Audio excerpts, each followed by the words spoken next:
Ok, dans cette vidéo, on va aller regarder un petit peu tous les nœuds IA de N8N et comment on va s'en servir.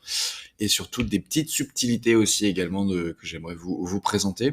Déjà, avant qu'on voit tout ça, sachez que c'est surtout en fait la pratique, on va dire, de cette vidéo, donc sur les agents IA. Donc je vous invite grandement à, euh, à la regarder parce que du coup, en fait, je vais vous expliquer tout ce qui est le RAG, tout ce qui est les embeddings, les chunks, la base de données vectorielle. Donc voilà, puis après on va développer tout ça de manière un peu plus poussée. Donc je vous conseille d'abord d'aller la regarder si c'est pas déjà fait. Et si c'est déjà fait, bah il y a aucun souci, on va commencer. Donc je me suis amusé à reprendre tous les nœuds IA que N8N nous met à disposition. Donc ça peut faire peur parce qu'il y a beaucoup de rouge, mais parce que rien n'est connecté, mais vous inquiétez pas. Déjà, on va jamais se servir de tous les nœuds, d'accord, sur une automatisation, sauf si vous avez un truc de fou, mais ça m'étonnerait. Donc on va faire petit à petit, ok, on va faire bloc par bloc. Donc ici, vous reconnaîtrez peut-être le trigger du chat message qui va normalement, du coup, si vous vous souvenez bien, passer sur un agent pour qu'il puisse vous répondre. Donc ici, je vous ai mis différents types d'agents, parce que lorsqu'on va utiliser un nœud agent sur N8N, on va pouvoir avoir le nœud Tools, le nœud conversationnel, OpenAI, Plan and Execute, React et SQL. Ok. Donc le plus commun, en tout cas de ceux que j'ai pu expérimenter et utiliser, ça va être notamment la version Tool. Donc c'est là on va pouvoir lui connecter certains outils à notre IA. Donc ce nœud il se présente très facilement. Donc vous avez ici le chat modèle dont tout est affiché ici. Okay. Donc en fait on aura simplement à venir plugger ce modèle-là directement sur ce nœud, et ensuite par rapport à notre connexion, utiliser par exemple ChatGPT 4, on va pouvoir utiliser Perplexity, Qwen, etc. Donc une fois que c'est connecté, là ce modèle, si je commence à lui envoyer un message, donc j'ai juste simplement à connecter ici, juste lui dire bonjour, donc là pardon c'est OpenChat, coucou, hop, donc là, ça va bien envoyer la requête API à Qwen et bien lui envoyer le message. Donc ça, c'est pour la partie chat. Et donc ici, vous avez à droite tous les logs en fait de ce qui s'est passé. Donc là, vous pouvez voir que le système prompt, c'est ça. Ça, c'est mon prompt. Et ensuite, ça, c'est ça sortie. D'accord. Et une fois qu'on est là, on va pouvoir lui plugger également une mémoire qui sera également très utile lorsqu'on fait du chat. Quand il n'y a pas besoin de converser avec l'IA de façon sur N8N, en fait, on va pas forcément utiliser ça. Ça peut être aussi également utile si c'est des trucs pour le support client, pour de la data qui a besoin d'avoir un contexte spécifique, etc.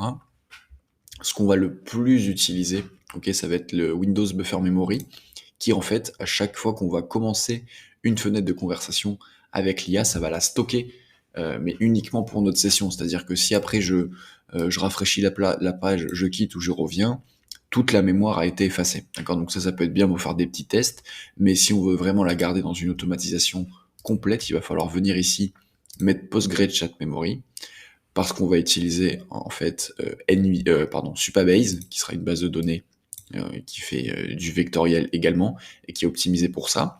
Et donc en fait, on va venir ici rentrer nos credentials pour Supabase. On le fera dans un prochain flow, ça. Et une fois qu'il y a ça, en fait, à chaque fois qu'on va vouloir converser avec l'IA, et ben si on a stocké toutes nos conversations dans cette mémoire, il se peut que vous puissiez lui demander, redis-moi déjà ce dont on a parlé vendredi la semaine dernière. Et ben en fait, si il y a bien la ligne qui est dans sa base de données, il va pouvoir vous répondre. Et ensuite, le gros avantage, bien entendu, des tools, ça va être de pouvoir utiliser tous les nœuds N8N maintenant depuis la dernière mise à jour. Donc on va soit pouvoir appeler un autre workflow N8N, donc on va pouvoir potentiellement imaginer un workflow de scrapping, un workflow d'automatisation de support client, d'envoi de mail, etc., etc. Si votre workflow il est déjà existant, en fait, on va venir lui caler ce truc-là, chercher le workflow dans la liste, par exemple ici, et ensuite, lorsqu'on va faire notre demande, quand il aura besoin d'utiliser son tool, il va du coup aller l'appeler, passer la data, le flow N8N va s'exécuter, renvoyer la donnée à l'agent et ensuite écrire son prompt. D'accord. Ensuite, vous avez également du code. Donc là, on va pouvoir utiliser du JavaScript ou du Python pour qu'il puisse exécuter certains codes. Également des requêtes API. Donc là maintenant, vous avez l'habitude de les utiliser.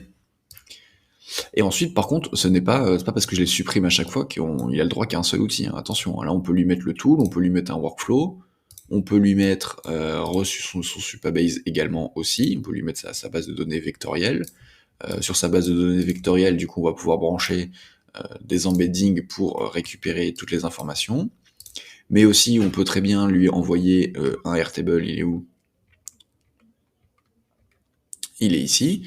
Sur ce Airtable, en fait, moi, je vais vouloir lui dire qu'il peut récupérer uniquement des informations, mais également sur son Airtable, il va pouvoir également hop, écrire de l'information, ok, il va pouvoir créer de la nouvelle donnée, et par rapport en fait au prompt que vous allez ici identifier, donc c'est soit on utilise la fenêtre de chat et du coup on prend le prompt dans la fenêtre de chat, soit on va le faire différemment, c'est qu'on va définir notre prompt, d'accord, et dans ce prompt par contre on pourra totalement remettre notre input de chat.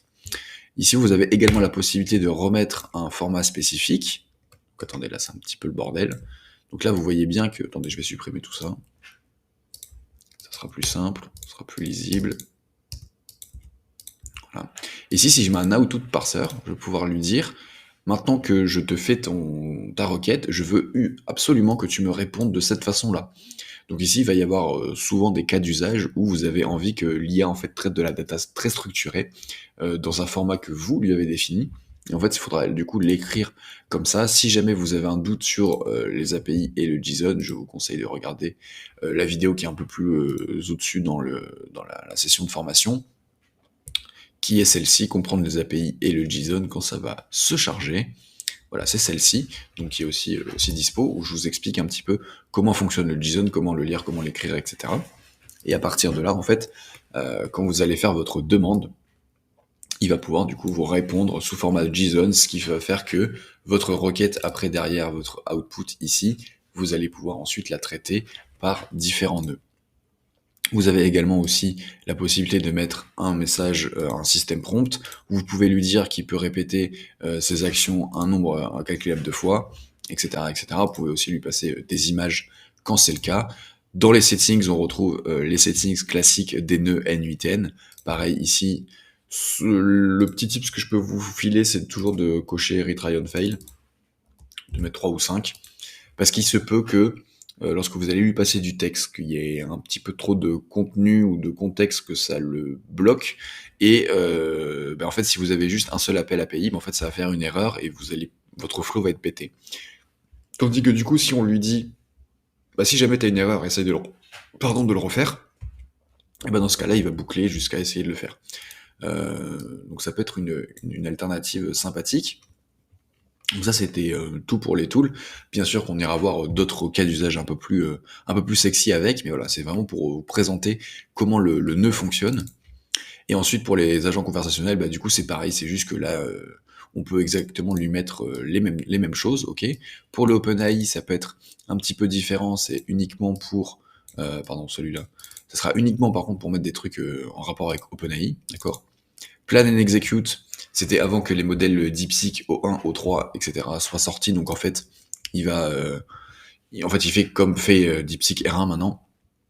C'est-à-dire qu'en fait, on va lui donner une tâche pour qu'il réfléchisse d'abord, et ensuite, par rapport à ce plan, exécuter tout ça. Là, vous voyez par contre qu'on n'a pas besoin forcément de la mémoire, parce que du coup, ce ne sera pas un agent conversationnel, ça sera vraiment pour exécuter quelque chose.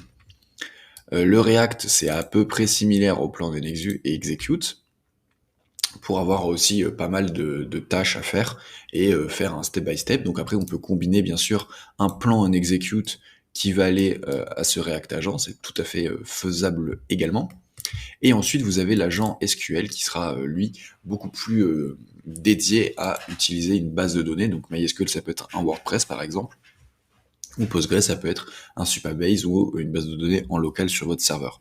Et donc à partir de là, vu que lui, il sera optimisé pour faire du SQL, ça veut dire qu'il va pouvoir vous créer des fonctions dans votre base de données, récupérer un petit peu plus de data que prévu, et faire voilà, quelques petites fonctions en plus, que l'agent IA, il faudrait un prompt un peu plus gros pour qu'il fasse exactement la même action.